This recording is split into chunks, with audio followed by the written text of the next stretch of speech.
welcome back to Mornings with the Focus. I want to apologize to everyone this week for my absence. Not been feeling the best. Finally felt well enough to get on here and run my mouth this morning. So thank you for joining. Joining as always, we got Justin Walters with us. I'm Wilson Tarver Jr. again. Welcome to Mornings with the Focus. In case it's your first time tuning in, just a reminder how things, well, not a reminder, but a refresher as to how things go. It's just an open conversation. We got some things we plan to talk about within that time frame. Feel free to jump in, join the conversation, steer the conversation. Let us know what you guys are thinking about as we go into week one of the NFL season. Now that it officially begins tonight, as the Rams and Bills kick off the 272 game slate of regular season games. So, where I don't even know. I guess let's make it as simple as possible, right? Rams Bills tonight at SoFi. You got the reigning champs hosting a team that everyone has felt, everybody has felt good enough about to automatically insert at the top of the contenders list in this league. Obviously, a week one matchup won't be the end all be all as things progress this season. However, it could possibly be the healthiest both teams are this year. So your thoughts on tonight's matchup? Yeah, it's an interesting game. I could look at it a bunch of different ways, and again, it could be a Super Bowl preview, as everyone says. But the hype is real. The hype is real, and people are living off of that playoff Josh Allen playoff performance, and that's kind of like elevated him into, I don't even want to say a god, like they have him as he's Superman, and you kind of forget that there's still growing pains, there's still up and downs with Josh Allen, but just how he ended the season is kind of elevated and made people just forget some of the issues he has as a player. And then the Rams, it's kind of weird, like you said, the first game of the season. Now, this is the game where they'll probably be the healthiest, and it's like the quarterback's hurt already. Like he's coming in with the elbow issue. And again, I guess the elbow probably never gets better. So that's going to be tough, and I guess to make a long story short, or a long whatever short, it's just I think the Bills are more ready for this game because I think the Rams were really they took the preseason as really preseason, didn't play anybody. You don't know what's going on with the running back situation. Again, Stafford didn't play preseason. Didn't see Ramsey or Donald or the guy, anyone really. So I think the Bills come in this game, more hungry and with something to prove. And even, the reps they did get in preseason, they look really good. But again, I think this is a game where the Bills will come up ready to go. And the Rams have that star power of guys who are just ready anyway. And that's what their whole thing is banked on. The whole process is banked on 5 to 7 guys who are ballers. But again, I think for today, for today's game, I'd probably give the Bills a slight edge, just because I think of how hungry they are and where they're coming from. And again, things could totally change by the end of the season. But for tonight, I'd probably just lean the Bills. Yeah, I'll probably agree with you on most of the thing, on most counts.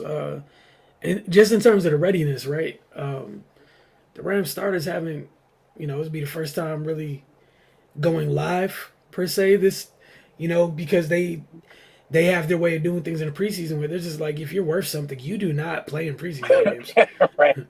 Right. Our main goal during preseason is, hey, come get your practice in, and that's great. We're gonna bang on the fact that you still remember how to play football physically. Come week one, and we'll just deal with it. That said, yeah, the Bills should be a little bit more ramped up and ready to go since they've been in the postseason. The starters, the depth, all that. However, look, man, I just think it's one of those things where I like the Bills a lot. I still don't have them where everybody else has them. I don't look at them in that light. I do think they're a contender, but I don't have them like just at the top of the mountain is like the number one contender in the league. I'm not quite there with it. Yeah, I don't think they're the best team in the AFC for sure. Like it's not like those type vibes for me. So yeah, I think they should be more ready to go tonight. However, like the Rams are still the Rams, man. I'm interested to see how like what that Cooper Cup Allen Robinson duo looks like. I think that's Right. very interesting. See what the Rams O line look like. For the Bills is obviously can you just hit the ground running? If you can, that's great. But like you said, it's the first game of the season. I'm not about to take any sweeping indictments from tonight's game, from either team, honestly, or for any team in week one at all. It's just it would be reckless of me to do so. So I won't be doing that. But yeah, it'd be good to see the Rams starters because we didn't get to see them in the preseason, just to get to see how things look. Again, look, I've been all over, where I've stood my position on Allen Robinson all season once he got added to the Rams. I'm just ready to see what it looks like. Right. That's what it is for me. I'm interested with the Bills. Another thing is like a question for me is just like I think they're a really good team, but like how do they match up star power wise? With other teams like it's Allen, it's Diggs, and then it's really not another star on that team. Like you're hoping Von Miller becomes that difference maker on defense. I think the safeties are really good. I know Tre'Davious White. I don't believe so. Again, where's the true star power to get through these games? I know and they put a lot on Josh Allen's plate in the big games, but you can't live that way for 17 games. And again, I think obviously Diggs is top 3, top 5 receiver in the NFL. But I just wonder, how that matches up. I mean, not so much today, but overall just throughout the season. But it's interesting to watch, and again putting a lot on his plate because he does make mistakes. He does put the ball on some tight. They just not saying so much the Cam Newton thing, but it was just like he was the running back, he was the quarterback, he was just the overall playmaker. You're the best guy on the field, make things happen. And again, that doesn't hold up. You can't play fullback, quarterback, receiver at the same time, running back at the same time. I think so. Just to see who's going to be the other difference makers on that team, especially defensively, because they've got the young defensive end from last year, and then again the Von Miller signing. But Von Miller wasn't killing in Denver, but then going next to that group they had next to him, the group, Aaron Donald and that defense, then he stepped it up, So it's just interesting where he's going to have to be the guy again. And what they're counting on from him is a lot of guys who are solid around him who do their job, and for him to be the guy that makes the game-changing plays. And I think that's what they're looking for, and that's going to be the difference when it comes to trying to win a Super Bowl. And just to see how that works out. And again, everyone expects Gabriel Davis to have a big year, and Allen has a good relationship with McKenzie.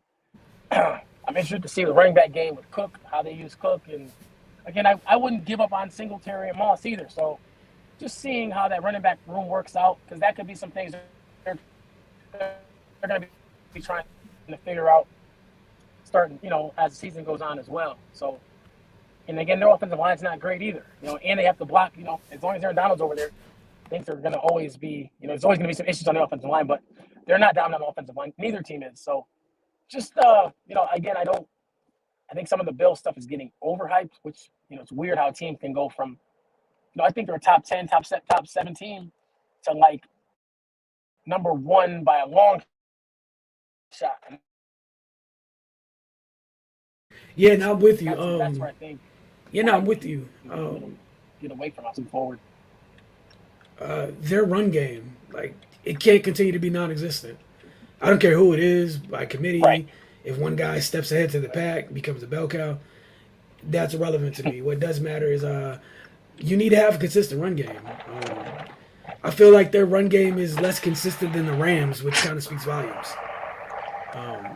And which is also, not to be funny, but like that that really does speak volumes because we know the Rams, like, they kind of like, oh, I know we need to run it.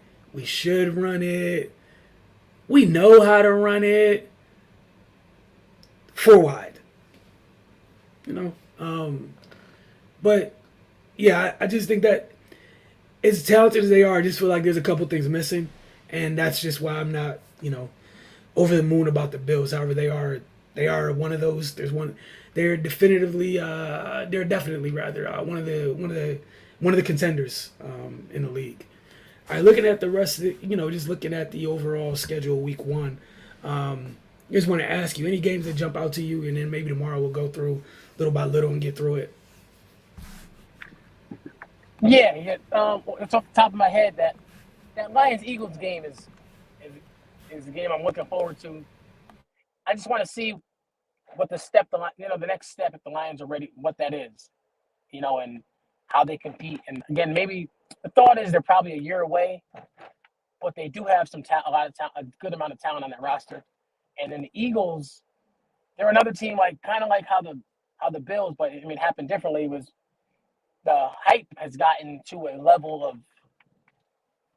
I don't know, like they made some really good signings, and just trying to fit those signings to like what it means to actually win, to beat the good teams, to beat the contenders. I think the way they're set up is to beat up. A friend of mine said, an Eagle fan said, they're set up to beat the bad teams, which that gets you 11 wins usually. You know what I mean? You're set up to beat the teams that are at your level or below because of the physicality and the weapons they have. And, it comes down a lot to Jalen Hurts. And that's, and again, what they do defensively with some of the safeties and linebackers. But again, they're a loaded team. They're too deep at a lot of positions, but it's a lot on Jalen Hurts' plate. And again, he's not going to lose you games, but when it comes down to, you look at that Tampa Bay game last year, and their matchup versus Dallas, how he does there, that's going to be what really separates them. If they can make that jump. And what makes this game even more interesting is just the fact that you're getting two teams that are physical. In a league of spread and throwing the ball all over the place, you have teams that don't mind, have two of the best offensive lines in the NFL, and teams that, whether the Lions defensive line is not dominant, but they have a lot of bodies, a lot of talented players that that both teams run deep, first and second unit. So just seeing the physicality and I want to see what we get from DeAndre Swift. There's been a lot of hype and he's a super talented back, but just seeing what he does and just the way what they preach over there, that physicality, and just the way that coaching staff does it. So just to see how that game goes, and it'll tell us a lot about both teams. Not so much, I guess, who wins, who loses, but just the way that game goes and how the Eagles really want to run that offense. You add another receiver and you put those two guys together, and that group looks dynamic, with the tight end and the two receivers. But just seeing, okay, is Miles Sanders the back? Did they give it to the other backs? Who's the one that gets the main touches, and how they're going to get the ball in A.J. Brown's hands, and what the plan is for Devontae. So just seeing what the Eagles' method of attack is. Like, it sounds good. It looks really good on paper, especially, if you're playing the video games or fantasy. But to actually see what the actual plan is going to be throughout the season, that's just something I look forward to seeing. And then the Lions, Golf looked good, and obviously it was on the training camp show, he looked excellent. But seeing, what that team does, is Aiden Hutchinson for real? Is he, because that team a lot is the one guy, like, is he the Bosa that puts that team, puts that defensive line in another unit, another level, and that'll be something to watch. And that makes that game really interesting for me. Yeah, I think that game could be fun. Obviously, with two teams that want to be physical, two teams that preach being physical. Similar to the Bills with the Eagles, Well, man. Similar to the Bills, the Eagles got to run the ball. Like they're built to do it. They have to show us that you can consistently do it. Yeah, I know you went to get AJ Brown. I know that's going to help the pass game. However, you have a very talented running back. Get to using him correctly. And I think it could keep the offense kind of on schedule a little bit more. I feel like at times it was a little bit sporadic, and the times when they needed big plays, they were pressing. Obviously, the presence of AJ Brown helps with that mightily. Defensively, just want to see, like you said, it's going from what stuff looks like on paper to what it to putting it in practice, and that's for both of those teams. That should be a fun one. Another one that I was looking forward to that, since some people might not seem super exciting, New England and Miami. Can't wait Mm, to see that one. yeah. Just because it's looking at we know Bill Belichick's coach defenses and everything of that nature. I want to see just what like we heard all the noise about the Patriots' offense or lack thereof during camp. How bad is it? And if it is indeed that bad, could they really be like? Can it get ugly week one? Mm. Like that's what I'm curious about. Because the method last year was to play sound defense and be sound offensively. If the offense is worse than last year's or has regressed a bit, that's putting more pressure on a defense that doesn't have J.C. Jackson anymore. Um, I know they still have talented young players over there, man, but look, the skill position group that Miami has, it's cool to have nice talented young players on defense. It's another thing to go deal with that. And I'm anxious to see what they look like as well. I think they'll look like a well-oiled machine on both ends, but that remains to be seen because it's only week one. Trying to think of another game I was actually looking forward to. Um, oh, To add to that, the Dolphins game. Oh, sorry, you hear me? go ahead. To add to that Dolphins Patriots game is what I'm looking forward to seeing as well. Just like you said, Belichick. There's a reason why they're trying to use a lot of the Kyle Shanahan stuff, is because he struggles with it. He struggles to stop it. So again, McDaniel's going to be running a lot of that with weapons equal to, if not better, than what the 49ers had when they were punishing them. So it's something, and not to mention they were swept by Miami last year. So who's to say a better version of this Miami offense, a confident offense with more weapons and, just more efficient, what they could do to that Patriots defense, along with, like obviously there'll be no Byron Jones, but, the defense is still a pretty good defense, or one of the better defenses in the league. And if that Patriots offense is struggling, like you said, it could get ugly. A lot of this Patriot confidence is really just because it's Bills there. If you really go down that Yeah. roster, it's young, it's a different kind of roster. So we're just kind of looking at it saying there's got to be a plan. You know what I mean? Like, Right. because if it was another team with that roster, we'd call them one of the worst teams in the league. But there's something about with Bill being there, we're saying maybe he's trying to do this. Maybe he sees something that we don't see, Right. and this ain't the team to find out against. And No. again, the worst thing that can happen is to let them get some confidence. Because those weapons are what they are. That's the group. That's one of the best sets of weapons we've seen in a while. Wilson, the tight end, the running backs working with decent protection. For the best.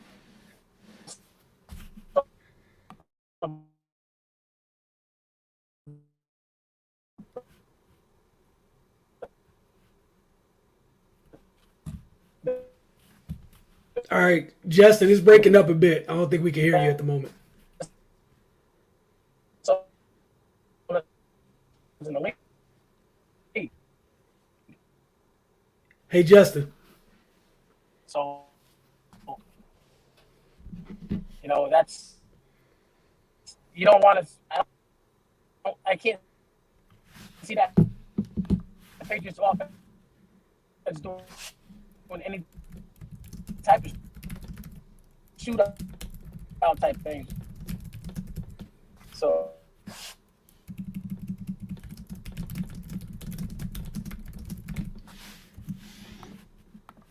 All right, we're gonna try to get Justin back.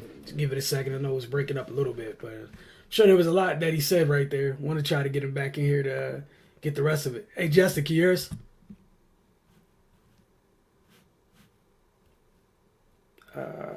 Not sure at the moment. All right, we'll try to get him back.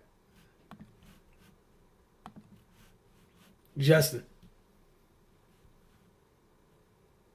All right, we'll try to get him back. I know another one I was looking at was Pittsburgh and Cincinnati. Honestly, very excited about that one. Just because of what it could mean for that division if Pittsburgh has themselves together. We know they were missing a quarterback. They're not going to be asking Mitch Trubisky to save the world or anything like that.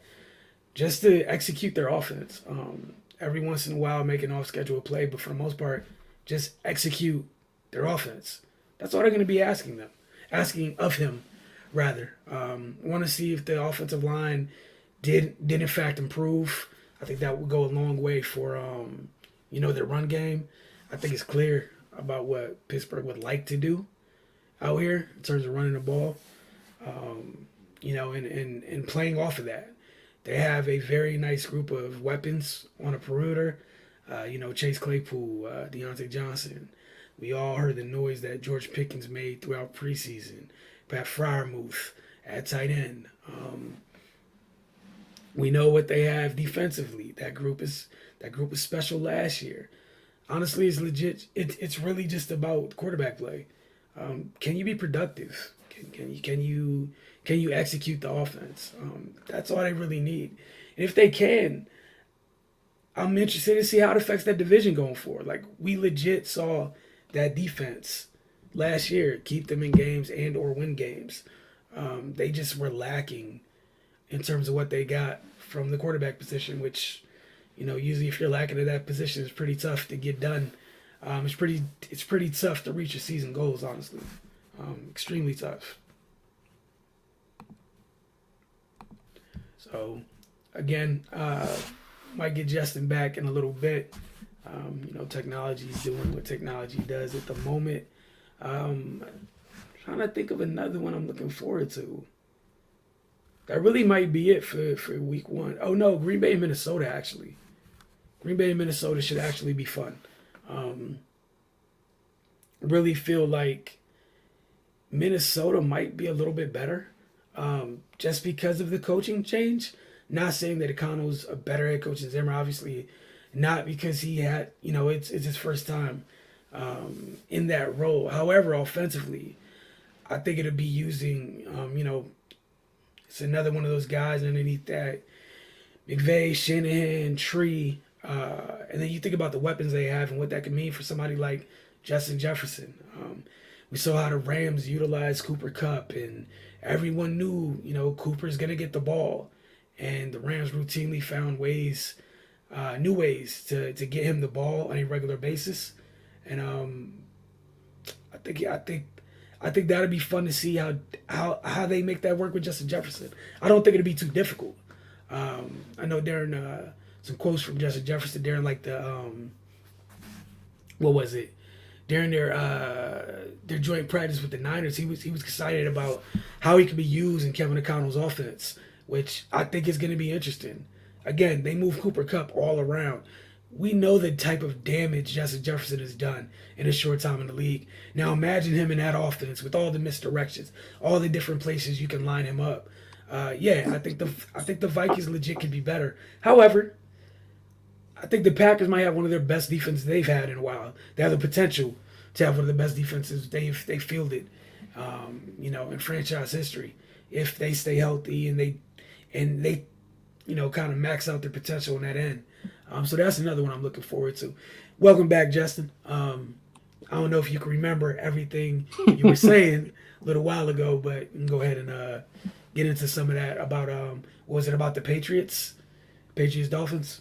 Oh, I don't know where I left off at, but I'm just looking at the Dolphins to be just to see how they attack that Patriots defense, Patriots team, because again, the Patriots have had struggles with Shanahan type systems before. So that was my main point, was just Belichick has had issues with it, and for him to try to install it to his team kind of tells you, how serious, how he views that. And then McDaniel being from that school says with those weapons kind of tells you how it's going to be it could be tough for the Patriots, and this version of Miami is nothing offensively, is not much like last year's. There's not too many of the same players, and the ones that are the same aren't the same. This version of Tua ain't the same version of Tua. Again, I'm not saying he's going to be more talented, but the confidence and the things he's asked to do are going to be way different than over the other coaching group. But again, Tyreek Hill, Waddle, Cedric Wilson, the tight end, the group of running backs. Then just even, I mean, again, even if the offensive line is not fully better, having a Teron Armstead gives you some type of an anchor, which they haven't had. They just had 5 below average line in the last few years. So in a system that doesn't ask the offensive line to be dominant. So I think that, and then having one of the better defenses in the league with no Byron Jones, but still one of the better defenses in the league that which gets pressure and a lot of different looks and blitzes and things like that. I think it could be tough for the Patriots. And again, just trying to see what Mac Jones does. Obviously they lost the deep that they drafted, but with Devontae Parker over there and the variation of slot receivers that he throws, that they have, Jacoby Myers and Kendrick Bourne, like those guys, to see what they do offensively different, because this Ramondre Stevenson to make a big step. Damon Harris, like, can they win? Can they be be physical and do the thing on the ground? And I guess just to see what the Patriots do too. So it's two teams that are kind of battling for that spot behind Buffalo, and Miami is the one that has the talent to make the jump to do more. Buffalo, I feel like the Patriots are trying to just be a solid, hoping for a 9-8, 10-7 type thing and sneak in the playoffs, whereas Miami's ceiling and floor are anywhere between 7-8 wins to 12-13 wins if everything clicks. So it's just I guess more of a big game for Miami.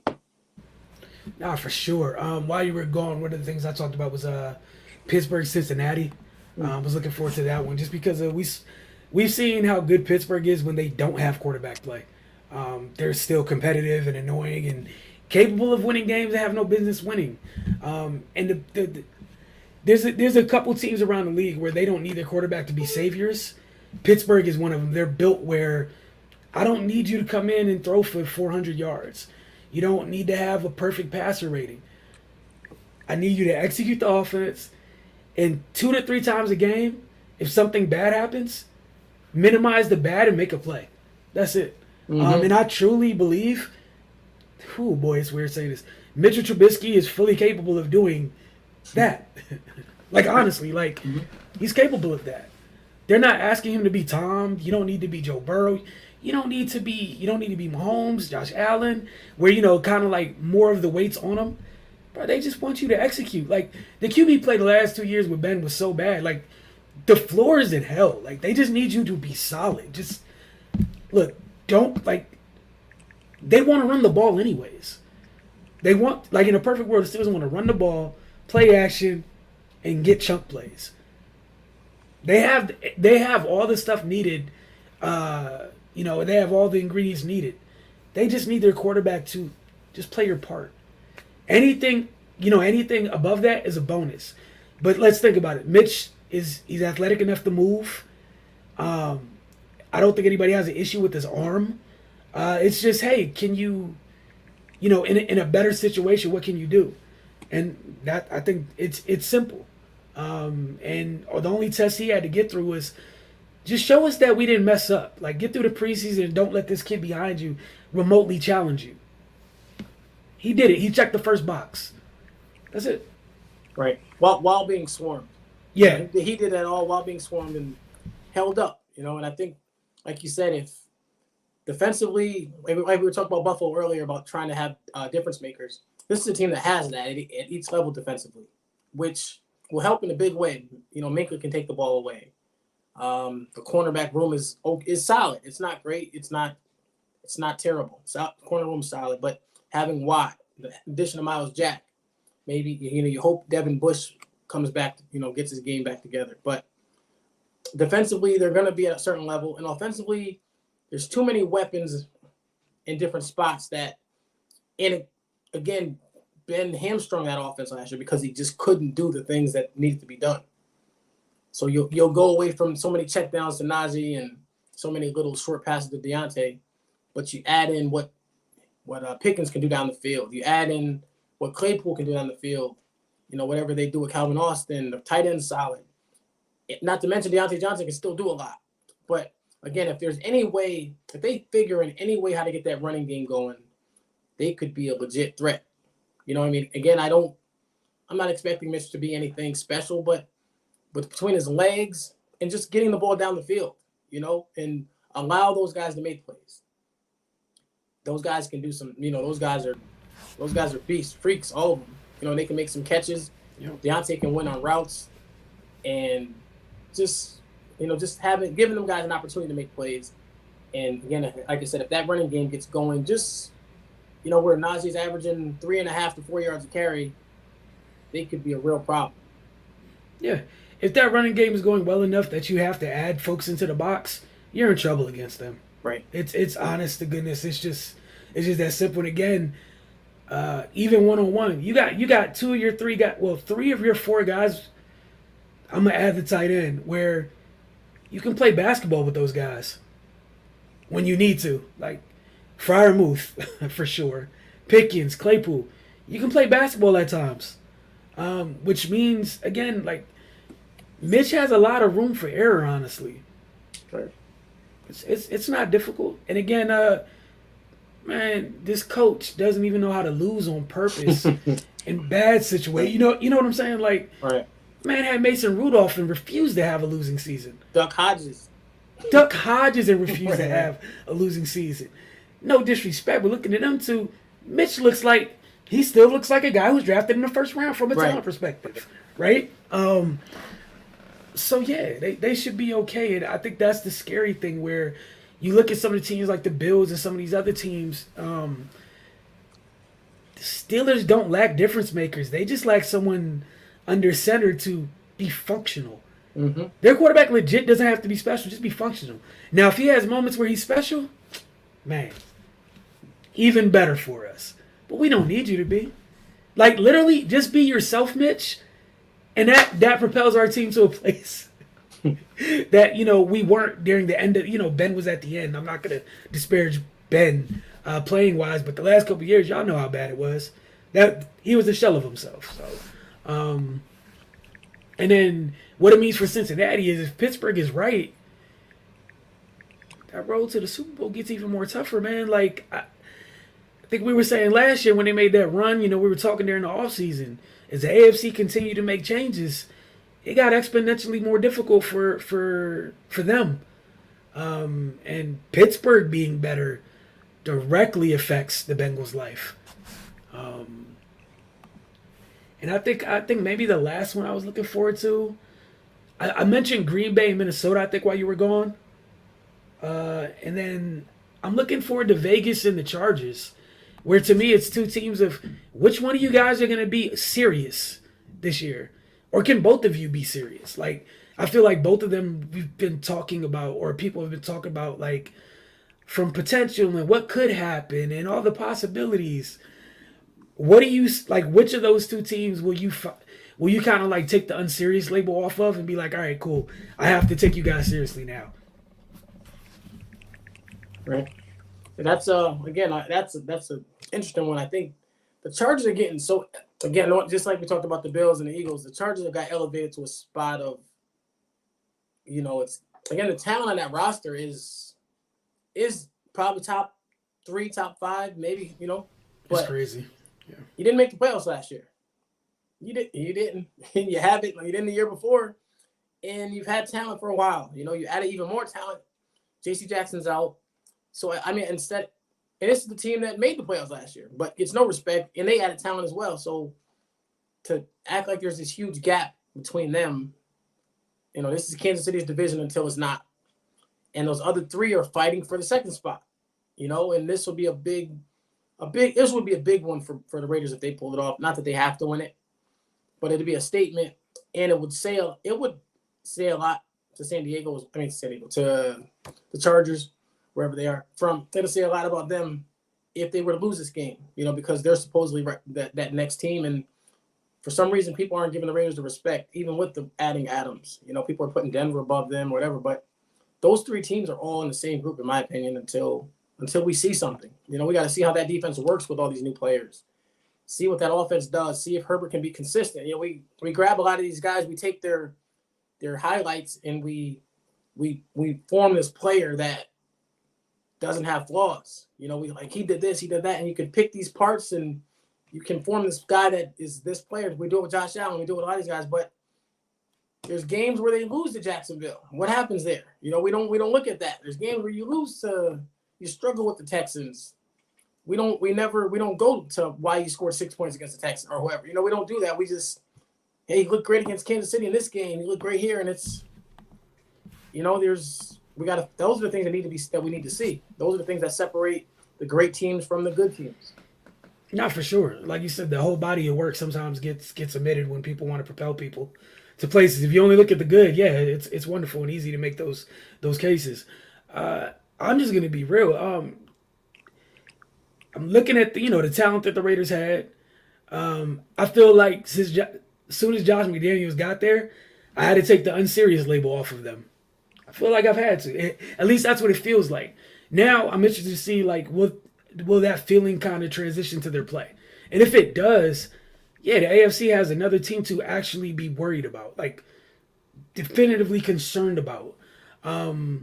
Because this is the fun part. We talk about all the talent and the difference makers the Chargers have defensively on paper, and just not even on paper, because some of those guys, like, if they're on the field, they're difference makers. Like, let's be completely honest, they've done more than enough. I'm talking about JC, Derwin, the two all-world edge rushers, and Joey and Khalil. That said, Max Crosby's been pretty good. I mean, some people put him in a place that I don't think a discussion he shouldn't be in, but Max Crosby is one of the better edge rushers in the league. And then they have probably the best edge rusher in the league that people just somehow omit every time they talk about the position. I don't think people understand how good Chandler Jones is, and why it might not, like, Khalil and Joey might be closer to equals in terms of what they bring to the table. Like, the pairing of Chandler Jones along with Max Crosby makes that, like, similar to their duo on the other side. And then now I'm gonna look at, say what you want about Josh McDaniels, but I'm probably gonna lean a little bit more in Josh McDaniels' favor in terms of which offense can figure out how to operate against the other's defense. So yeah, we'll see. And I think it gives the Raiders a chance to set the tone. And for the Chargers, you want to set the tone because, for the most part, I don't care what conversation people are putting you guys in. You're unserious until, like, give us a reason, right? And I think that's, both teams are looking at it, want to get the same thing accomplished in terms of setting a tone for different reasons. For the Raiders, it's like, hey, we weren't a fluke, like, give us some respect. For the Chargers, kind of like, reassure us. Just reassure us. Again, it's only a week one game, man. It's not the end of the world no matter what happens. But those are games I'm interested in this week for sure. I guess it might be something we do every week in terms of looking at, like, games, most anticipated games by us. Maybe not, that might not be anticipated by, others. So if you have nothing else to add, we're going to wrap up today. And then tomorrow, we'll talk about the aftermath of what happens tonight between the Bills and the Rams, which should be fun as some of you guys start your grand indictments on whichever team loses. Your season's over. Yeah, season's over tonight. Yeah. Someone's season ends with 17 games left to play. Just want to make. 16 games left to play because there's a bye somewhere. So let's make sure of that. Good job, guys. Good job. Good job to all. But for Justin and myself, you guys have a good day. We'll see you guys later.